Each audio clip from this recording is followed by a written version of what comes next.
خواہش اسلاف کا مینار انوار العلوم، خواہش اسلاف کا مینار انوار العلوم، اشرفیت کا ہے ایک گل نار انوار العلوم۔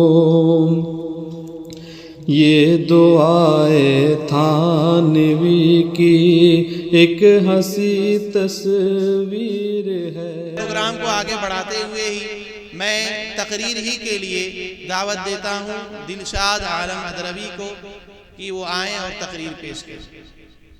السلام علیکم ورحمۃ اللہ وبرکاتہ۔ الحمد للہ الذی علم الانسان ما لم یعلم والصلاة والسلام على من اوتی جوامع الکلم، اما بعد اعوذ باللہ من الشیطان الرجیم، بسم اللہ الرحمن الرحیم، انما یخشی اللہ من عباده العلماء، صدق اللہ العظیم۔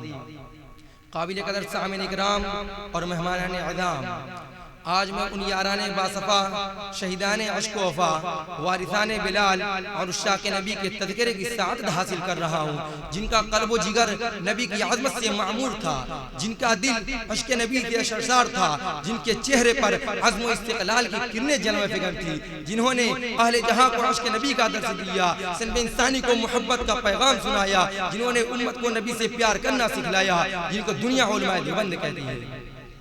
لیکن میرے عزیز دوستوں، میں حیرانیت کے سمندر میں غرق سرگرداں و پریشان ہوں کہ اس قلیل وقت میں ایسے عظیم الشان وسیع و بسیط موضوع پر کس طرح لب کشائی کر سکوں جن کا غیروں نے بھی کھلے الفاظ میں اعتراف کیا ہے۔ ان کے کن کن خوبیوں کو بیان کروں، ان کے کن کن خصوصیات کو بیان کروں، ان کے کن کن خوبیوں کو انداز کروں۔ ان کے جنگ آزادی کے موقع پر مجاہدانہ کردار کی رودا سناؤں، یا عشق نبی دے سرسار مولانا قاسم نانوتوی رحمت اللہ علیہ کی سفر حج کی منظر کشی کروں، یا روضہ اطہر پر حضرت مولانا حسین احمد مدنی رحمت اللہ علیہ کی درد حدیث کی جھلک دکھلاؤں، یا عشق نبی سے بیتاب مولانا رشید احمد گنگوئی رحمت اللہ علیہ کے دل کا تذکرہ کروں، یا جنگ آزادی کے موقع پر علماء دیوبند کے عشق نبی کی داستان سناؤں۔ کیا کیا بتاؤں اور کہاں تک بتا سکتا ہوں؟ خدا را جاؤ، اگر تم سے ہو سکے تو علماء دیوبند کے عشق نبی کی داستان تاریخ کی اوراق سے پوچھو، مکہ کی گلیوں سے پوچھو، مدینہ کے ریگستانوں سے پوچھو، بالا کوٹ کی پہاڑیوں سے پوچھو، مالٹا کے قید خانوں سے پوچھو، یہ سب تمہیں علماء دیوبند کے عشق نبی کی نغمے سنائیں گے، جنہوں نے عشق نبی کی خاطر اپنی جان آفری کے حوالے کر دی۔ حق تو یہ ہے کہ اگر سرزمین دیوبند پر علماء دیوبند کی شکل میں احسان خدا نہ ہوتا تو عشق نبی کا طریقہ معلوم نہ ہوتا، عشق نبی کا وجود نہ ہوتا، اگر علماء دیوبند نہ ہوتے تو ہمیں نبی کو اپنے سینوں میں بسانا نہ آتا، نبی سے چمٹنا نہ آتا۔ عزیز دوستوں، حضرت مولانا قاسم نانوتوی رحمت اللہ علیہ کی حیثیت سے کون ناواقف ہے؟ انہیں کون نہیں جانتا جو علماء دیوبند کے سب سے بڑے لیڈر، سب سے بڑے قائد اور سب سے بڑے رہنما ہیں۔ جب بیت اللہ حج کرنے جاتے ہیں، مدینہ کے قریب پہنچتے ہیں، مدینہ سے 7 میل پہلے ہی عشق نبی سے سرسار مولانا قاسم نانوتوی رحمت اللہ علیہ اپنا جوتا اتار لیتے ہیں۔ کسی نے کہا حضرت یہ پتھریلی زمین ہے، پیروں میں پتھر لگیں گے، پیروں میں زخم آ جائے گا۔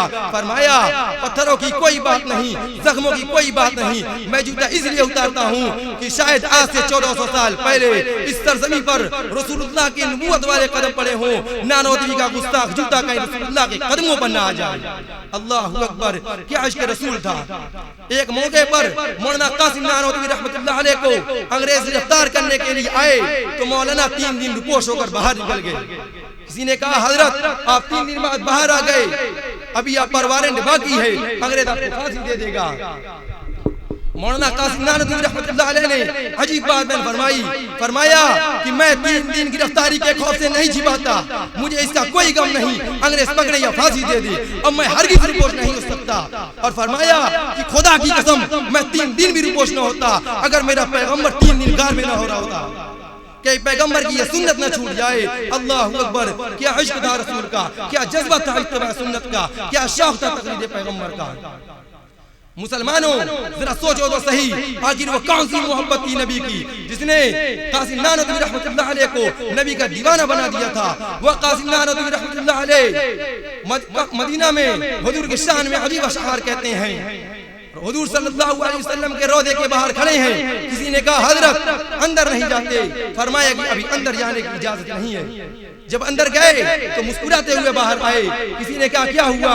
تو فرمایا میرے آقا کا مجھ پہ اتنا کرم تھا کہ بھر دیا دامن پھیلانے سے پہلے، میرے آقا کا مجھ پہ اتنا کرم تھا کہ بھر دیا دامن پھیلانے سے پہلے، یہ اتنا کرم کیوں، یہ کیا سلسلہ ہے، نشہ رنگ لایا پلانے سے پہلے۔ اور قاسم نانوتوی رحمۃ اللہ علیہ نے روضے اطہر کو خطاب کر کے کہا تھا، ہزاروں بار تجھ پر اے مدینہ میں فدا ہوتا ہوں، ہزاروں بار تجھ پر اے مدینہ میں فدا ہوتا ہوں، جو بس چلتا تو مر کر بھی نہ تجھ سے میں جدا ہوتا۔ شہدان رسالت کے پروانوں، قطب عالم مولانا رشید احمد گنگوئی رحمۃ اللہ علیہ کے عشق نبی کو کن الفاظ میں بیان کروں، جن کا چلنا عشق نبی، جن کا بیٹھنا عشق نبی، جن کا بولنا عشق نبی، جن کی ہر صبح و شام ہر لمحہ عشق نبی سے لبریز تھا، جن کی ہر قول و فعل میں عشق رسول تھا۔ شیخ الاسلام حضرت مولانا حسین احمد مدنی رحمۃ اللہ علیہ فرماتے ہیں کہ میں جب مدینہ منورہ سے واپسی پر گنگو مولانا رشید احمد گنگوئی کی خدمت میں حاضر ہوا تو حضرت نے خیریت و عافیت کے بعد سب سے پہلا سوال کیا، کیا کچھ حجرہ شریف کا غبار ملائے ہو؟ ہائے ہائے، کسے معلوم اس جملے میں کس قدر بے قراری چھپی ہوئی ہے۔ جب حجرہ شریف کا غبار زمزم اور کھجوریں پیش کی گئیں تو آپ نے غبار کو سرمے میں ڈلوا دیا، جس کو روزانہ آپ استعمال فرماتے ہیں۔ اور جب مدینہ کی کھجوریں تقسیم کی گئیں تو فرمانے لگے ان کھجوروں کی گھٹلیوں کو زمین پر نہ گراؤ، یہ بہت برکت والی کھجوریں ہیں۔ ان گھٹلیوں کو ہاون دست میں کٹوا کر رکھ لیا، صبح اٹھ کر روزانہ ان میں سے ایک چٹکی پھاک لیا کرتے تھے۔ کسی نے کہا حضرت ان گھٹلیوں کے برادے میں کیا رکھا ہے؟ فرمانے لگے تم گھٹلیوں کی بات کرتے ہو، میرا عقیدہ کہ خدا نے مدینہ کی مٹی میں شفا رکھی ہے، خدا ان کی قبروں پر سینکڑوں رحمتیں نازل کرے۔ ایک مرتبہ مولانا رشید احمد گنگوئی رحمۃ اللہ علیہ حدیث کا درس دے رہے تھے، بارش آ گئی، طلبہ حدیث پڑھ رہے ہیں، حضرت حدیث پڑھا رہے ہیں، بارش آ گئی، تمام طلبہ اپنی کتابیں لے کر اندر چلے گئے اور مولانا رشید احمد گنگوئی رحمۃ اللہ علیہ اپنی پگڑی بچھا کر اس میں طلبہ کی جوتیاں ڈالنے لگے۔ کسی نے کہا حضرت یہ کیا کر رہے ہیں؟ فرمانے لگے میں تمہاری جوتیاں اٹھاتا ہوں اس لیے کہ تم رسول اللہ کی حدیث پڑھتے ہو، میں تمہاری جوتیاں نہیں اٹھا رہا ہوں بلکہ میں تو رسول اللہ کے مہمانوں کی جوتیاں اٹھا رہا ہوں۔ اللہ اکبر، یہ ہے عشق رسول، یہ ہے عشق نبی، یہ ہے نبی سے محبت، یہ ہے نبی سے پیار کرنا، یہ ہے علماء دیوبند اور عشق رسول۔ عشق رسول کا درس علماء دیوبند کی جماعت نے دیا۔ اگر قاسم نانوتوی رحمۃ اللہ علیہ اور مولانا رشید احمد گنگوئی رحمۃ اللہ علیہ کا قافلہ ہندوستان کی سرزمین پر نہ ہوتا، خدا کی قسم ہمیں عشق رسول کا معنی سمجھانے والا کوئی نہ ہوتا۔ حضرت مولانا حسین احمد مدنی رحمۃ اللہ علیہ نے جب ان کو نظر بند بالا کوٹ کی قید میں کر دیا گیا تھا تو انہوں نے ایک شعر کہا تھا، چمکتا رہے تیرے روزے کا منظر، سلامت رہے تیرے روزے کی جالی، چمکتا رہے تیرے روزے کا منظر، سلامت رہے تیرے روزے کی جالی، ہمیں بھی عطا ہو شوق ابو ذر، ہمیں بھی عطا ہو جذبہ بلالی۔